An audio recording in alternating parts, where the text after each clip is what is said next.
¿Qué hacen estos titanes para que su dinero no solamente crezca, sino que construya verdaderos imperios?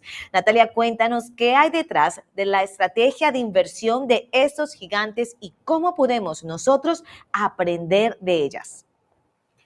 Bueno, Vanessa, ¿por qué no empezamos hablando de las diferencias en las estrategias de los grandes inversores como Warren Buffett de un inversionista promedio? Warren Buffett, por ejemplo, sigue una filosofía de invertir en valor. Él no necesariamente está buscando la acción de moda, la acción del momento, él va mirando más el valor y valorización a largo plazo. Él compra acciones de empresas que están subvaloradas con sólidos fundamentos, y ahí es donde está la clave. ¿Uno cómo sabe que una empresa tiene sólidos fundamentos? Analizándola, estudiando, dateándose, llegando a revisar sus estados financieros, sus proyecciones, quiénes son sus dirigentes. Yo por eso amo invertir en empresas, en acciones, más que, por ejemplo, en las criptomonedas, porque aquí hay mucho que investigar y determinar si realmente es una empresa o una acción subvalorada. Un ejemplo de ello es una empresa como Coca-Cola o incluso como Apple, porque a pesar de que nosotros vemos un Coca-Cola que no, por lo general no lo mencionamos aquí en las compañías calientes,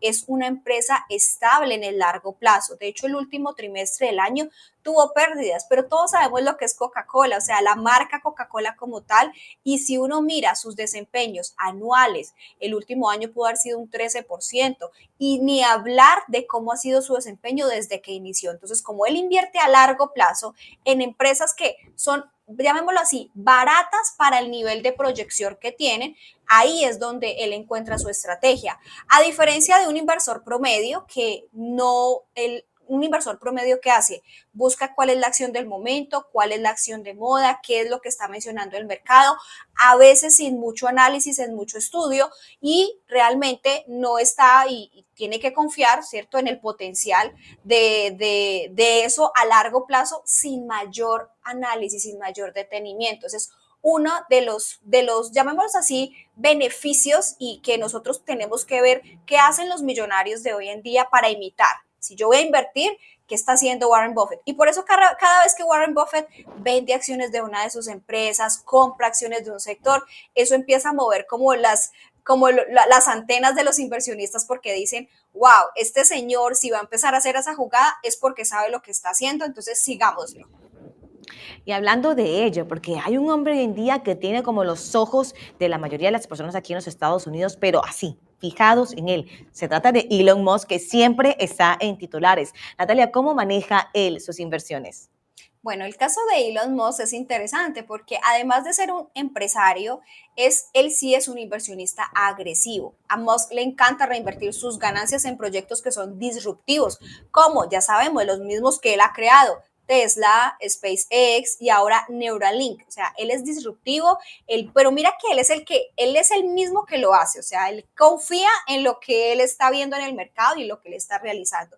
Todos estos sectores, como lo son la movilidad eléctrica, la exploración espacial, la automatización, la robotización, son de alto riesgo, pero también están ofreciendo recompensas increíbles cuando tienen éxito. Entonces estamos viendo como dos tipos de inversores muy exitosos y cuál es como su forma de invertir. No estoy diciendo con esto que uno o el otro sea malo. Lo que quiero decir también es que son tendencias y estilos de inversión.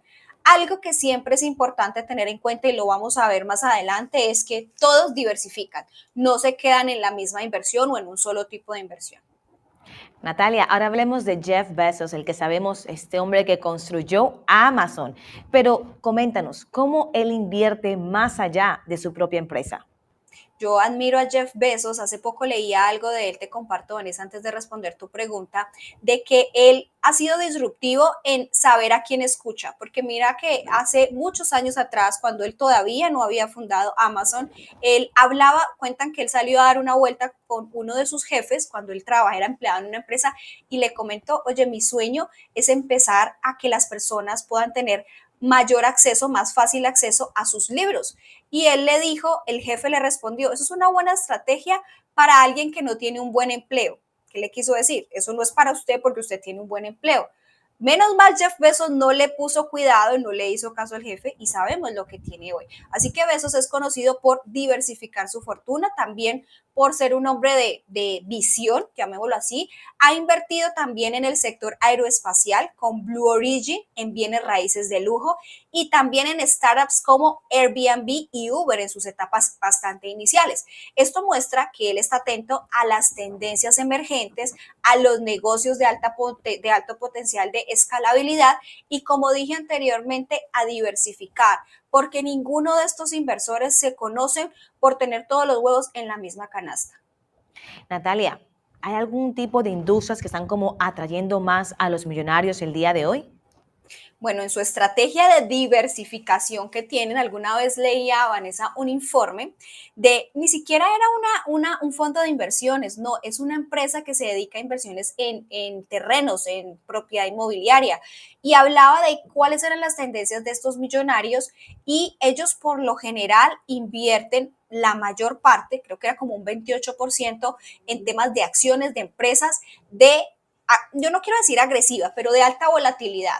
Ahí cabe la inteligencia artificial, que es uno de los ítems que está mandando la parada y que son de sus favoritas. A ver, empresas como Nvidia, que sabemos que es el líder en chips de inteligencia artificial, ha sido apuesta segura para inversores como Katie Hood, que también lidera. Cada vez que sale a hablar de una estrategia de inversión, la gente la sigue. Quien maneja ARK Invest, para quienes no la conocen, y además sectores como energías renovables y biotecnológicas también es algo que está dentro de esos portafolios, donde Bill Gates es uno de los que invierte activamente, también están en auge, pero no solamente invierten en este tipo de industrias, ellos sí se diversifican. Algunos invierten también una proporción segundo en temas de propiedad inmobiliaria, ¿sí? Hacen inversiones en bienes raíces.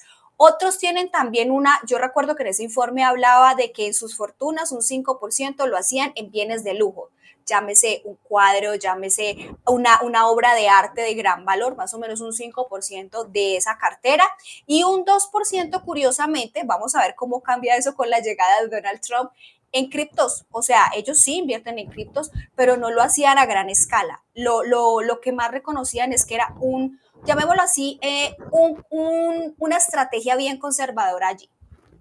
Natalia, ¿cómo manejan los riesgos inversores como Ray Dalio? Porque tú nos hablas importancia de diversificar. Es más, los inversionistas que nos has hablado, esos millonarios, lo hacen. ¿Cómo manejan los riesgos? Bueno, Ray Dalio, para quienes no saben, es fundador de Bridgewater Associates. Él tiene unas teorías muy interesantes sobre en qué momento los mercados van a empezar a cambiar de dinámica, y me encanta porque él habla de ciclos económicos y él es famoso por su enfoque en la diversificación global. Nuevamente la palabra diversificación. Te voy a poner un ejemplo. Durante crisis económicas ha invertido en oro. Entonces él dice, me voy a anticipar a lo que viene porque el mercado es cíclico. Entonces, si hay una crisis, invertimos en oro y en mercados emergentes para empezar a equilibrar los riesgos de las cadenas en mercados más desarrollados. Entonces, de su postura, me gusta muchísimo, Vanessa, el analizar los ciclos de la economía, porque la economía no siempre se comporta igual. Para todo esto, ¿qué tan importante es la paciencia en las inversiones de largo plazo? Porque pienso en alguien como Warren Buffett nuevamente, ¿no? O sea, él como se empezó a invertir en compañías que estaban pues todavía como en bebés, startups, por decirlo así. Sí, además que Warren Buffett compró su primera acción cuando tenía 11 años. De hecho, él vendía periódicos, compró acción de Coca-Cola sin imaginar que después sería el mayor accionista de Coca-Cola. Y es que para mí es el mejor ejemplo que has puesto, Warren Buffett. Compró acciones también de American Express en los años 60 y todavía las tiene. O sea que su filosofía es clara. El mercado es un dispositivo para transferir, así dice, dinero del impaciente al paciente. No está mejor dicho que eso. Y tiene otra frase que me gusta mucho cuando él dice, hay que ser cauteloso cuando otros son agresivos, y hay que ser agresivo cuando otros son cautelosos o temerosos. Entonces él lo que está diciendo es, paciencia, amigos, que esto va a cambiar y esto hace parte del juego de la inversión. La clave siempre va a ser mantener la calma. El inversor que no sepa manejar sus emociones a la hora de ver fluctuaciones en el mercado no está listo para eso. Tiene que confiar en el valor intrínseco, en el análisis que ha hecho de sus inversiones. Ahora, empresas como Tesla y Amazon son gigantes hoy, pero hey, hubo un momento en que nadie apostaba por ellas. ¿Cómo detectan los millonarios estas oportunidades a temprano momento? Y eso es un ojo que todos quisiéramos tener, o sea, ellos tienen la capacidad de analizar ciertos sectores en que otra gente diría, yo que voy a invertir en eso, pero ellos lo hacen de manera anticipada. A ver, invierten en startups que a través de rondas de financiamiento inicial, como grupos de inversionistas, ángeles inversores. Por ejemplo, te voy a hablar de Peter Thiel, uno de los primeros inversionistas en Facebook. Vio el potencial que tenía la plataforma cuando aún era una idea en desarrollo, o sea, Facebook en sus inicios, yo creo que ni siquiera Mark Zuckerberg se imaginó lo que iba a llegar a ser. Él solamente quería solucionar un problema y era que cómo se compartían las fotos los amigos de la universidad porque eran archivos demasiado pesados. Entonces sacamos una plataforma para compartir las fotos. En ese momento, ¿quién iba a apostar por lo que era Meta? O sea que este tipo de visión requiere estar muy conectados con ir como dos pasos más adelante. ¿Cuál es la tendencia tecnológica? ¿Qué redes de innovación hay? ¿Qué potencial tiene? Porque a uno le vienen a un joven universitario, viene y te pinta un negocio de que voy a montar una plataforma para que todos compartamos las fotos, nadie creería lo que fuera Meta años después. Natalia, algo que también he leído es que muchos millonarios también invierten en bienes raíces. ¿Qué tipo de propiedades buscan estos millonarios? Sí, de hecho te comentaba que era como el segundo tipo de inversión en su cartera, los bienes raíces. Pues mira, ellos buscan, ojo, y no estoy hablando con la casa, porque es que aquí hay un tema y es que pensamos que la mejor inversión, se nos dice muchas veces a los hispanos, es que hay que tener casa propia. Eso es un activo no productivo. Yo hablo de inversiones que les generen dinero, que realmente sea para recibir capital. O sea, que ellos buscan activos premium, activos estratégicos. Por ejemplo, te digo de Jeff Bezos, ha adquirido mansiones en ubicaciones claves como lo son Beverly Hills y Washington, D.C. y además grandes inversionistas apuestan por propiedades que son comerciales, ahí es donde ellos ven mucho potencial, como lo son oficinas, centros de datos, eso que genere flujo constante de ingresos. Entonces, hacen una mezcla entre activos financieros y activos tangibles, como lo pueden ser los bienes raíces.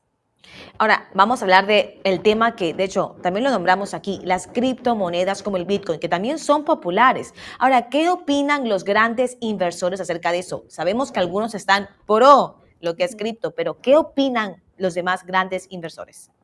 Bueno, aquí hay tendencias bastante diferentes con respecto a las criptomonedas. Elon Musk, pues es uno de los mayores defensores del Bitcoin. Jack Dorsey también invirtiendo directamente, invierten en Bitcoins y lo usan como parte de las reservas de sus empresas. De ahí la idea de nuestro querido Donald Trump de pasar reservas de oro a criptomonedas, a Bitcoin en específico. Sin embargo, hay otra tendencia como Warren Buffett, que él es más conservador. Yo me identifico más con Warren Buffett, no sé, soy como más de su estilo. Él lo evita, de hecho, él habla, a veces sale y públicamente se expresa mal con las criptomonedas, lo evita porque consideran que no hay un valor intrínseco, es decir, no podemos basarnos en hechos, en tendencias, en datos sólidos para decir la valoración está bien o está mal. Simplemente tenemos que esperar es qué va a anunciar, qué demanda y qué oferta hay. Así que aquí la clave está en equilibrar el riesgo y como te decía, el promedio de la cartera de inversión en criptomonedas de estos millonarios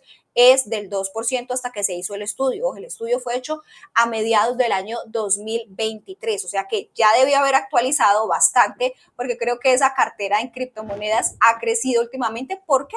Porque entre más reguladas estén, más aceptadas sean, hayan presidentes fuertes como Donald Trump que hablen abiertamente y quieran tener criptomonedas en sus reservas, pues pienso que le está dando más auge también.